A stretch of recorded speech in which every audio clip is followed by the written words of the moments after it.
I am in my workshop, and this morning, cold outside, I'm cleaning some frames. This particular one, 3/4, and they are so easy to clean. Just dip them in hot water. I do that after they're extracted. Never put extracted one back. Always new foundation. Then you have a different taste of honey during the summer. But this film is about queen excluders. Just have a look. See if you can see that it is boiling, nearly boiling. This is an old copper. Takes 60 liters of water, and I have some queen excluders here. They have taken off. They always come off during the winter. There's nothing out there that's not in use, and the queen excluder are not in use during the winter, so it comes home. But they have had some wax in it around the sides, and we put that in hot water. Goes down about halfway. I think we've got to take more than one at a time. And this one here is also a problem we'll discuss later. But I think what I do now, count to 10, but I won't get too much more than 5, and I can take them up again. And look, they're clean. Isn't that easy? So I turn them around and do the other side. Yeah. And have a few hundred of them. That is just the way to do it. Not only that, they also not only clean, they're also sterilized. And this is another thing that's important. So back in the stack, and for next spring. And now I got to skim the wax off before I do any more. Otherwise, that will stick to the next item, and that is not good.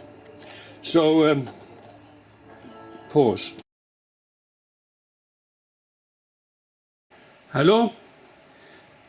This is a film about an item called queen excluder. Just that. Special film about one thing in the beehive. It's not about me, I don't want to present myself. It's about a queen excluder. It might be helpful to turn your mobile phone off while you look at this film, so you get all the bits and pieces. Many might think, what is there to know about a queen excluder? It's just a grate you put in, stopping the queen getting up into the honey boxes. And that's all there is to it. They are exactly right. But there are other details and bits and pieces. Interesting, irrelevant. But nevertheless, I make a film about it. No opinions, just the facts I could find around literature and so on. And so, here we go. There it is. Just a grate with a wooden frame around it. And made of wires, spot welded together. And it has its uses for various reasons. And it's made of round, straight wire. And it first came on the American market in 1908, as we know it today. So it's nothing new. Many other versions and inventions have been and gone, and some we still have. We'll look at that later. Anyway, I will just move it aside. We'll look at something else which is of extreme interest to me. We're still at the same place. There's a stack of queen excluders there, about 80 of them, and some boxes. I buy honey on contract. I contract a beekeeper to make honey for me So I then buy it and pay him cash on the spot, deducting the weight of the wooden boxes and wooden frames. I, for my part, commit myself to supply a queen excluder because that's what I want. I do not want to buy any honey where the queen had been up into the honey box. And I so happen I am not totally trusting anyone. So I supply the queen excluder. I want it back after the season. I sterilize it in boiling water. And not only that, let's go closer. I also sterilize the frames. And let's have a look. You can now get one out, yes. Just the wires left. And I supply the foundation. And that is how I want it. Each time I get a box, it's a new foundation where the queen have not been up, and it is from a certain time of the year, springtime, summer, or autumn, so on. And I only buy fully capped frames. So the contractor's only option is to pluck the capped frames out, move the rest together to the center, and put new ones on the outside. The batch here, about 10 boxes, is going to go back with the foundation, but I keep the queen excluders here to springtime. Now, why and all the fuss? Why can you not just be normal like the rest of the beekeepers? And there's a reason for that. I do not want to extract honey anymore, ever again. It's put through a spinner. And the spinner is where you hack it out into a carousel with propellers and things, and he smashes it up, and the honey goes out through this netting, and the wax stays inside. Okay, just let's have a look at how that is. I will just turn around. Here in my store, I have a number of boxes and storing them, and also half supers, stacks of them. And they stood here for 6 or 7 months, some of them. Now, since October last year, without crystallizing. You hear the phone, I'm going to ignore it. Now, the reason is this. If the bees in a hollow tree can have liquid honey all winter and into springtime, I figured, so can I. But it must not be mixed. You will not never put the extracted frame back. You will ruin the whole box, and it will sit, and I cannot sell it as liquid honey at the weekend market. It's spinning out a few boxes early Monday morning. I cannot make comb honey because people will not come back, and it has to be on thin foundation, some of that. And so that's my conditions. I will buy honey, but on my terms, and he gets cash on the knocker as he delivered, not waiting there and then. And so that is the story. You will see later on why that is. Here we have some of the stock. Then I will just let you have a look at some of it, and I think with my amateur knowledge about filming, so you will have to put up with it if it's not quite steady on a tripod. It's not. I do it just with one hand. But just one thing is, all of it have one thing in common. It is all completely and fully capped on both sides. And that's how I want it. If one frame is only 3/4 or 95% capped, I don't want it. Leave it in the hive until fully capped. And that's how I got the whole stack fully capped. He plucks the honey and goes out to 20 hives. I get 2 or 3 frames for these. until you get a load, about a dozen boxes, come down and get his money. Sweet as. Let's just have a look at, see what that is now. Because doing that, one particular thing comes to mind, and that is I will have a different type of honey every week throughout the summer.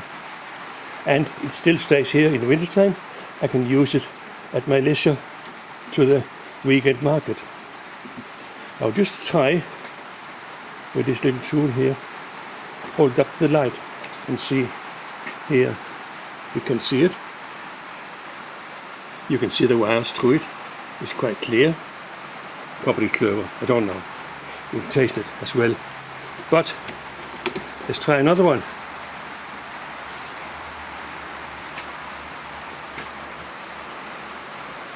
Not quite as light. Struggle to see the wires through it, if that's at all possible. Anyway, a little bit darker, not much. And we'll try another one.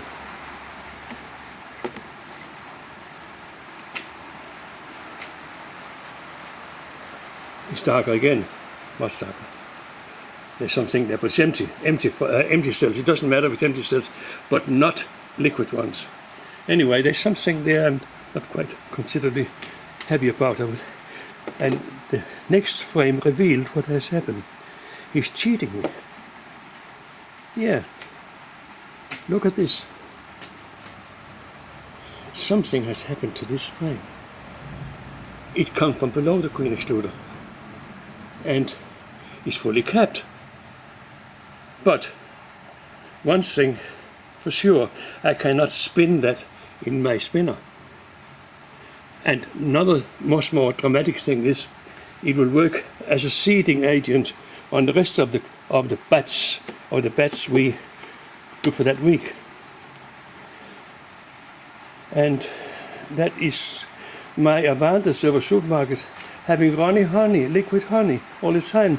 And that frame will be returned to him and deducted from his next payment. I am not having it on for 1 second. My contract won't be adhered to. I adhere to cash, and there's nothing wrong with my money. I don't want a thing to be wrong with his honey either. We will examine this particular question in detail shortly. Yeah, I promised to look into ins and outs of spinning and extracting and crystallizing and what have you. But before I go into that, I just wanted to show you one of my other places. This is 3/4 boxes. I have some here stored. They all contain frames that have been dipped in boiling water and what have you, and fitted with new foundation. This, I have not really any intention of using 3/4 again. I've gone off them, but they're here. They stood here for, I think, maybe 10 years now. And would you know, something of interest, which I heard, it's a long way, it's up there, hundreds of them, and cost a lot of money. But one thing is, they have not been affected by anything. Mice, rats, wax moth, nothing. It doesn't need to. There's nothing there for them. There's no nutrient in wax. So that's something. Anyway, I got them. I got many other things in my beliefs, disappointments, and trial and errors in beekeeping. However, look at something else.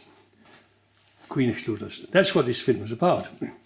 I have here 2 stacks of queen excluders, I think about 100 in each.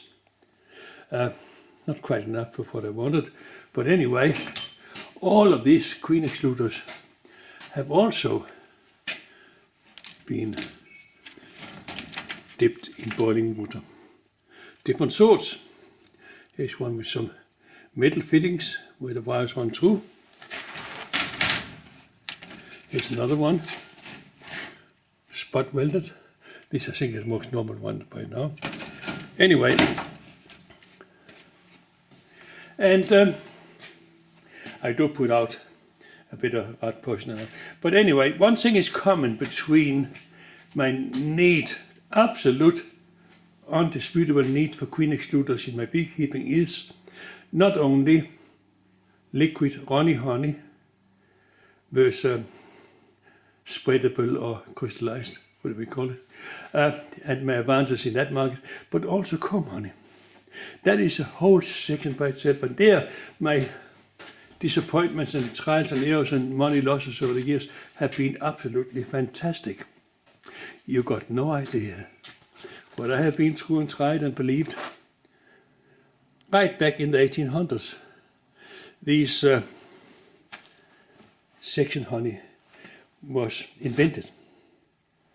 It is really, speaking woodworking wise, with is a strip you fold up in water and then insert some very thin foundation and put it in the hope the bees will fit it out and cap it fully, and you can sell it in small plastic bags, 1 pound in each, for some money, according to some beekeeper. 1 penny on push bike to Wellington with 20 of them at a time. But here's one, half full, emptied again. That was not really the problem. The problem is different. It was me. The problem was me, not the bees. The bees, okay. They understand it. I did not. And there are they. Stacks of them. I might burn them one day. I don't know. So, what to do? The reason is temperature, not that they don't like small compartments. I thought that for some time. Somebody else did too. The bees cannot extract the cells unless the temperature reaches at least 33.5 degrees. And these frames are wide. That prevent the heat coming up. The bees don't come up, they do nothing, just looking at it. The rush rounds, same story. Got lots of them too. And other ones here, I got with plastic imprint. If you never see them again, I chuck them away. I might burn them too one day. But don't tell me I don't know about it.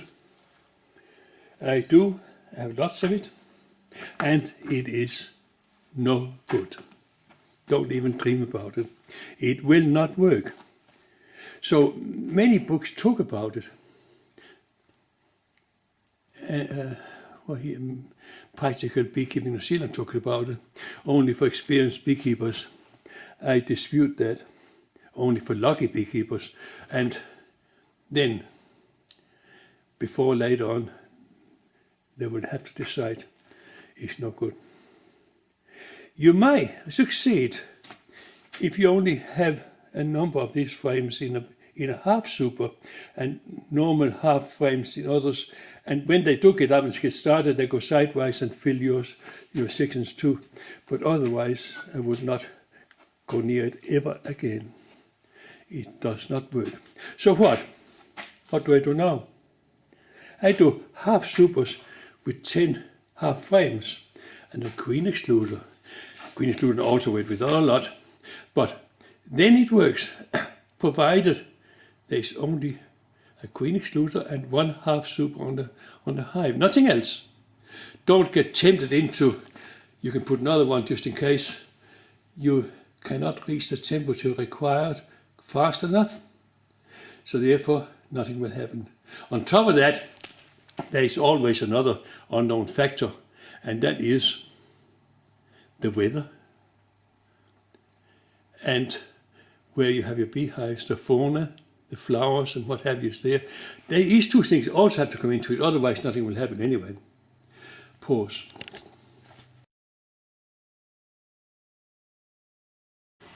Let's go a little bit further and have a look at the various inventions that happened over the times. Seem to be endless.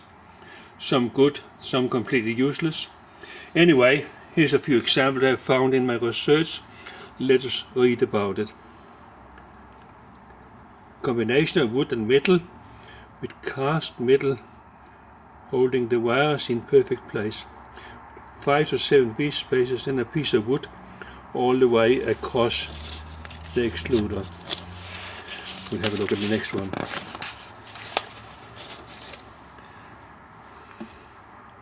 Combination excluder with holes drilled into wood and assembled together like that. Wow. Zinc queen excluders are made of, well, this is another measurement, with the holes punched into it. Produced this excluder, and they have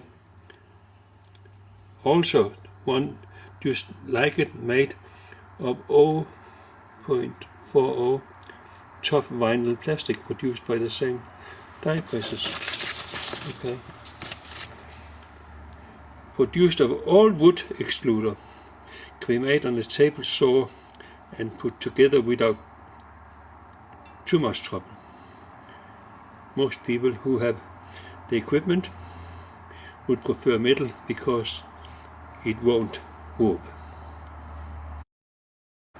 This contraption here is not a queen excluder, it is a queen includer and drone trap.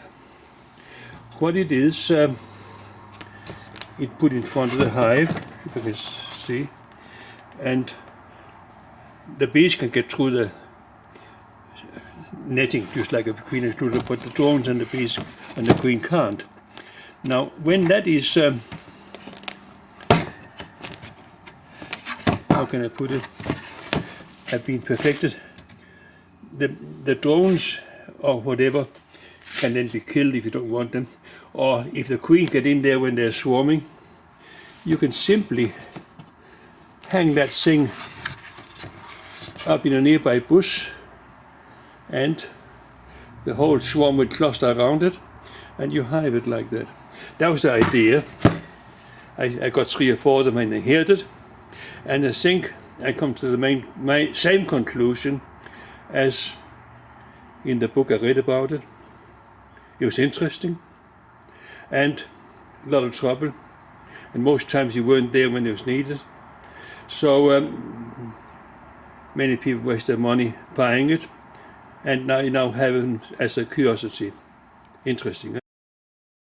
Then we have our own, as we use it today, a bit more distance, queen excluder with a wooden frame and the bars on one side spot well together and flat on the other side, and a bee space on either side of the frame, if you can understand that. Now that is where Langstrøm will just get into some of his reflections on the matter in a moment, but before we do, we'll just look at this invention, because I come in to it about 50 years after his invention of movable frames.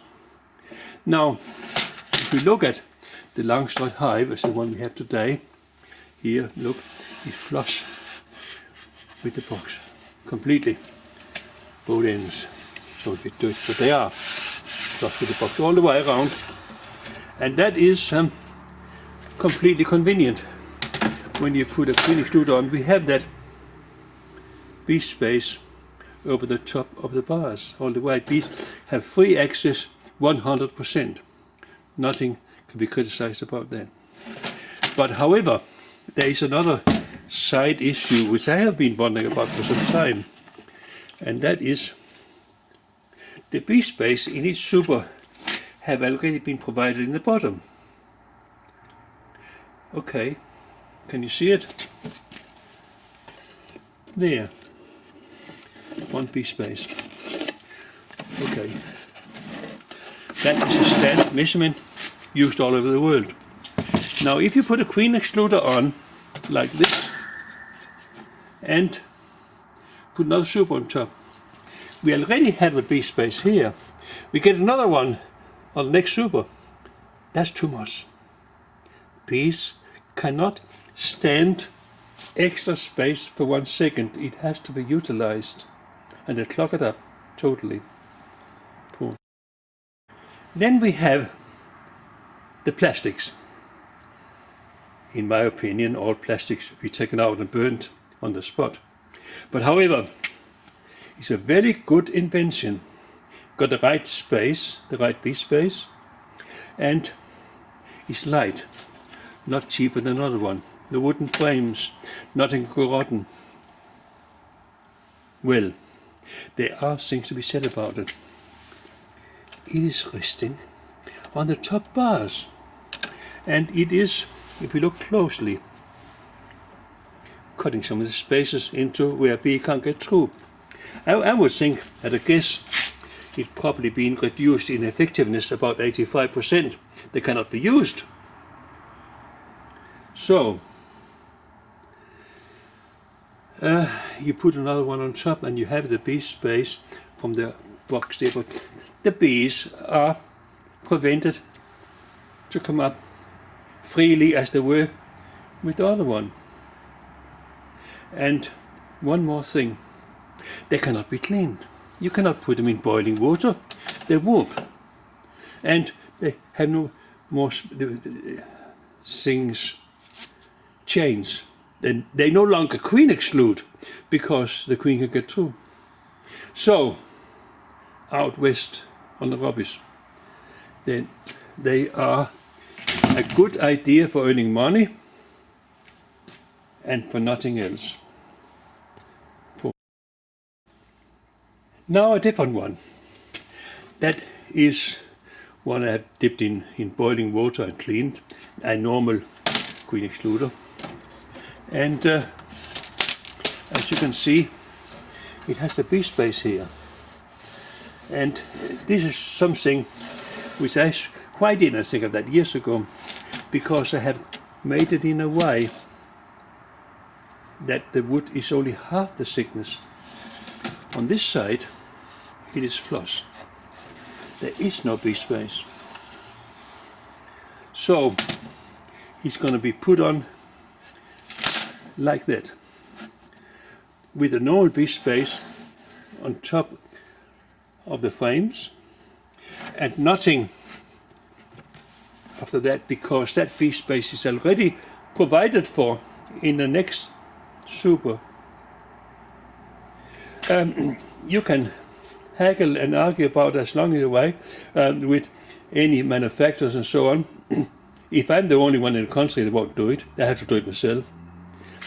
And the other useless thing you get. So it takes about 30 years to work it out, but I think they do not plug this one up, so there's something to be said for it. Now a little reflection on something that is one step aside from the for the queen excluder, but it has to be understood how this happened. Reverend Langstroth invented the movable frame. He didn't invent the frame. He invented nothing. Absolutely nothing. He invented the nothing around the frame all the way around. Empty space.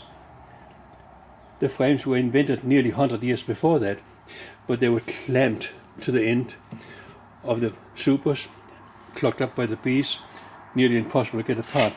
So one day, Sunday afternoon, he went home and thought about what about if they didn't touch the right space, and the right space, what I have here is a bee floor, and I hiked the swarm, but the bee went underneath. This is actually upside down at the moment, and I saw the bees walk in. I left them to it. Come back a month later, they were flying in and out. I never saw they didn't go into the hive, but they went underneath. And later I found out the hive was empty except for a mouse nest, and all the bees was underneath. Now we have a look at it. I have succeeded in getting them up. And if we just could count, I'll see if we could do it. 1, 2, 3, 4, 5, 6, 7, 8, 9, 10. And more or less, average 34 millimeters between each one. And that was where we have it, 10 frames to a Langstroth hive. It so happened it coincided with Australia and New Zealand apple boxes which are used. They have the same measurement. And I have inherited a hive like that. We had to take the two supers apart by using a cross-cut saw. We did without killing the queen, and discovered it was 2 apple boxes. How interesting. Anyway, the land agent signs I put on, and then put a super underneath another floor, and eventually, after some trouble, in great disagreement with the bees, got them to go into a normal super so I could. But I still have this thing, and I thought, how interesting. And now I let you have a look at it. So there. Yeah, here is another contraption. It's only half of it left. Some years ago I imported it from Denmark when the mite first arrived, and it's made of a pressed out zinc plate, as we saw before, galvanized plate I think it is, and made out of what they use as queen excluder. And it so happened it will fit a frame, and as you see only half of it left. So, but anyway, what it is not excluding a queen, it's imprisoned her, it's a queen prison. And when you want to battle the Varroa mite, I think we move past that on distance, and you get the queen and put her in there, on foundation preferably. This one here is a frame that have been emptied again. I will do something else with that later. But foundation, and within 5 or 6 days, there's nowhere else in the hive for the mite mother to lay eggs, except what the bees have drawn out from the foundation sheet, which we have put it in and inserted right in the middle of the brood chamber, where it's warmest. Already after 1 or 2 days, there is quite a lot, and maybe the whole thing is thrown out to just about, after 3 or 4 days certainly, and eggs in the whole frame, because she's restricted just to that frame. And all the mites, on the 6th or 7th day, just before that is going to be kept, can easily get through that queen excluder. And when that whole frame is kept, it's taken out and destroyed and put back in again. After 2 such goes, the queen needs to be out to keep the family going, but it has almost been vacuum cleaned, totally clean, because now there have been a lot come out of other mites from somewhere, and they go almost straight back in again. And it's an excellent idea, but it's a bit cumbersome, and it also comes at a cost, because that 1 or 2 weeks the queen sits in there, not producing workers, and later on there is nothing to collect honey when the honey flow starts. This is a thing you do in the springtime, but otherwise it's an interesting idea. And here we have another use of the queen excluder, namely drying comb honey. Here my wife Nina is cutting out a frame of half a super, and it's been fully kept and stored now here in my workshop for 8 months. It's back from November. And she takes the frame off, and put it away. Now we fill these 4 queen excluders. They're standing on stainless steel trays. It's important because the honey is still liquid after all that time. I will later show you in a little clip how I pluck the honey from the hives. So each box fully kept are from that week, from that April, and it's up to me to decide, sort of look at what the predominant could be. You never get 100%, but if it is from week, say 47, 48, which will be November, December, or if it is from week 1 or 2, it will be into the Manuka, of course. And Graham Madison's book contains a page when the different things flowers. So all we have to do is to number our boxes with that week. And then we can have 2 or 3 types of honey for the weekend market, where our guesses will not be too far out and certainly not very much wrong.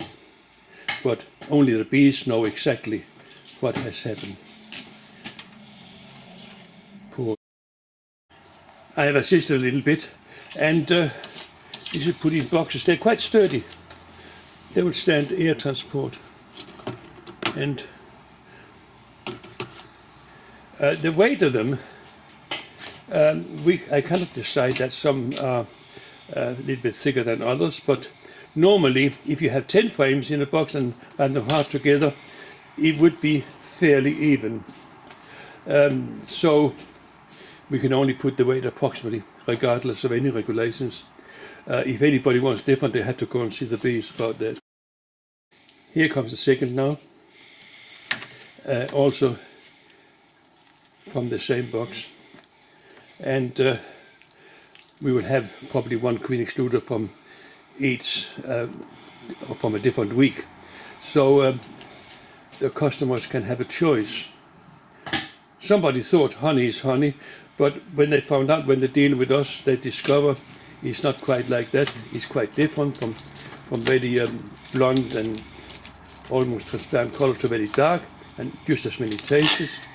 Just like apples are not just apples, there are many different sorts, cooking apples and what have you. So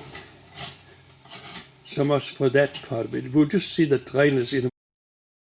So we now have had them dripping off for 24 hours. I take the queen excluders off, and as you can see, after 8 months in storage, there's a lot of honey that dripped through.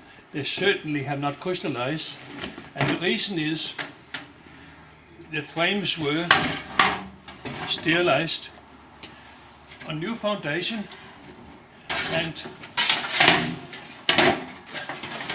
really trouble here, and you can see, have to, that is only possible when it is, the cavities are not disturbed. And so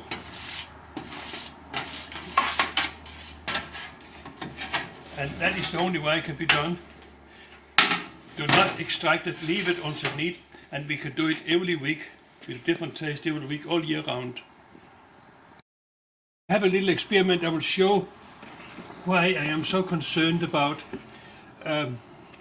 that it is a newish time. I have a frame here. For some reason the colony died and the bees, other bees have emptied totally out.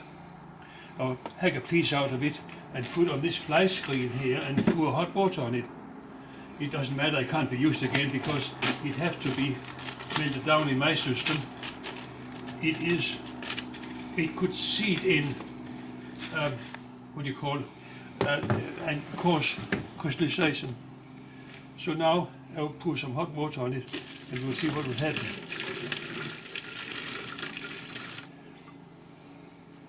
There is nothing left. And Now, as a comparison, I already had a little go at this. A friend had been brewed in, and we'll try to do the same thing again and see what happens. It's straight away a little bit tougher. Okay. And pour hot water on it again.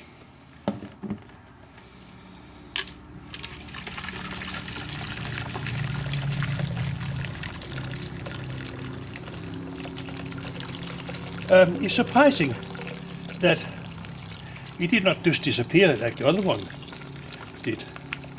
And that's it. What we're left with is the cocoons. They do not dissolve in hot water. And of course, be careful, waste a whole lot here. We cannot put that in a spinner. Each one will have to face outwards for the centrifugal force to empty it. They don't do that when they massed into a spinner, and it cannot be done. And I do not want to use extractors, so it was to finish my system. And now the last stage of this demonstration. This one here is when I melted wax in my copper. And when I could get no more after too much rubbish, I left it to cool down so I could scrape it off and put the wax back in. But what is left underneath of old frames, this is the cocoons. Can you see them? Thousands of them. They will stand boiling for hours, stand in the boiling water until the whole thing cools down, and they do not get destroyed. They are fine cocoons.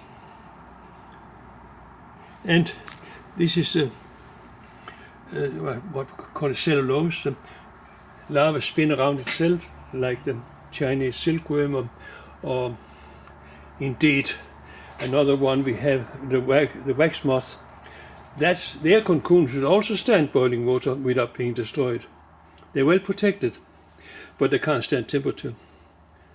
So that is something that one of the reasons they wanted my honey to run my system exactly, and I succeed, but it needs to be understood. Here is then a clip from a film taken about swarms of bees, but it's very interesting because it has also a lot to do with queen excluders.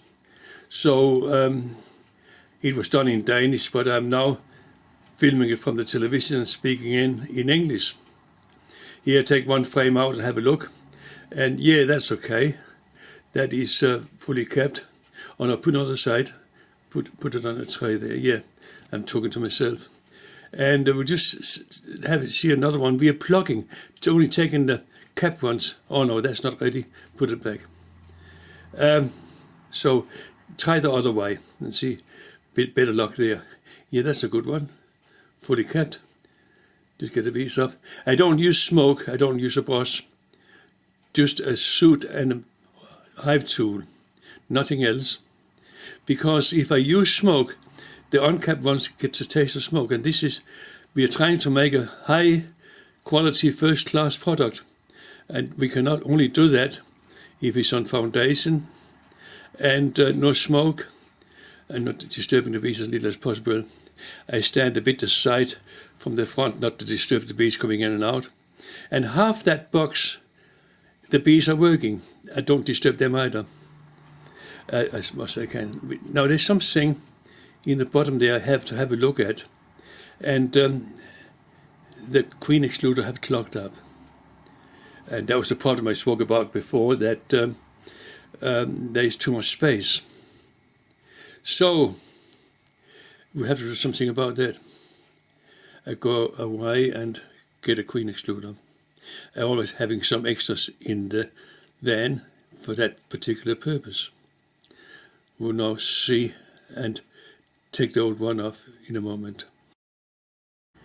So, lift the box up. Yeah, look at that. A big cake clogged up. Not good. We'll have to get rid of that and clean it And so there's a little bit of things that can go in with it. Put it aside and simply put a clean queen excluder on. And the box goes back on. Now we need to put some new frames in. I have a storage in an empty beehive over here, and I fit these 3 frames with sort of new foundation straight away.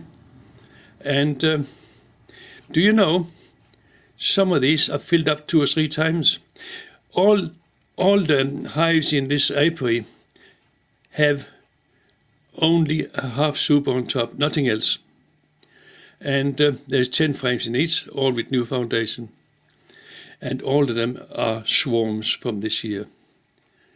So now what we have to do is put the cap boxes away. There's a wheelbarrow there, there's an empty half super there, and a wet bedding towel, bed sheet, so the bees cannot smell where it went, because they will soon get into it if they could take it back home. So when that box is full, I take the wheelbarrow back to the van. And it doesn't matter if it comes from 5 or 6 different hives, it will all be from that same week and all the same honey. That cannot happen if you take a whole box off. Some frames will be from a different period of time. Now, so all we have to do now is put the top cover back on and the roof back on, and on to the next one.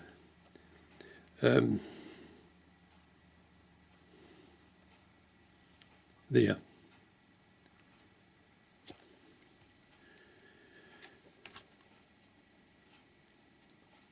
Just mark and see how many frames are taken of that one, of that hive, and the roof goes back on.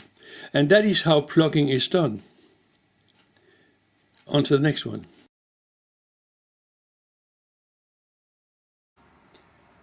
Now, maybe you can begin to understand why I think this queen excluder is absolutely necessary, because I need it when I need to produce high quality first class product, and there is no way I will do anything without it. I never lift a full super, I don't have to, no intention to, but that is my way of doing it. We'll just see now. This, all I have to say now is, you will have to exclude me, because this is the end. Have fun.